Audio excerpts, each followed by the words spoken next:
অকণমান ৰেচপেক্ট কৰক মোৰো প্ৰাইভেচিটো অকণমান।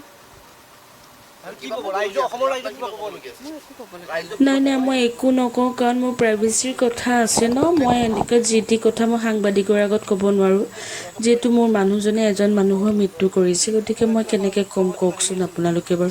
প্লিজ মোৰ ওচৰৰ পৰা ছাইড হৈ যাওক না প্লিজ। ড্ৰাইভাৰ গাড়ী চলোৱা বেগেতে পলোৱা, সাংবাদিক মোৰ পিছে পিছে দৌৰি দৌৰি আহিছে বেগেতে চলোৱা।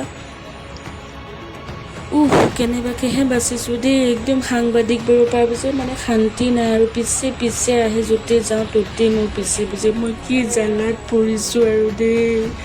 কি কৰিলা তুমি চামকানো, তুমি এইবোৰ কি কৰি পেলালা। মই আজি সাংবাদিকৰ আগত এটা হাঁহিয়ে মোৰ গোটেই জীৱন ধ্বংস কৰি পেলালে। মই কিয় হাঁহিছিলোঁ আজি এনেকুৱা লাগিছে। প্লিজ মোৰ ওচৰত আকৌ আপোনালোক কিয় পালেহি বাৰু কওকচোন। মই আপোনালোকৰ পৰা পলাই ফুৰিছোঁ আৰু আপোনালোক আহি মোৰ ওচৰত ৰৈ কিয় এইবিলাক সুধি আছে।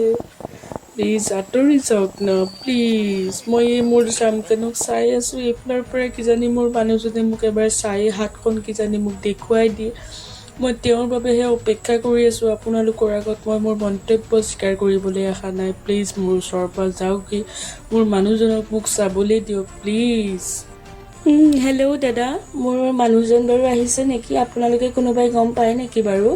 মই মানে মোৰ মানুহজনৰ কাৰণে ৰখি আছিলোঁ। জুবিন দাক যে হত্যা কৰিছিল আমাৰ মানুহজনে স্বামকানু মহন্তই, মই মানে তেওঁৰ বাবে ৰখি আছোঁ। অলপ চাইড দিয়কচোন, মোৰ এই টোপোলাটো তাতে আছে। মই অলপ কিবা কিবি লৈ যাওঁ তেওঁলৈ। মই নিব নোৱাৰিম এতিয়া দেই। হ'ল এইফালে আকৌ ফাঁচি দিয়ক চিঞৰিছে। আপোনালোকে প্লিজ নিচিঞৰিব। মোৰ মানুহজনে সকলোবোৰ সঁচা কথা ক'ব।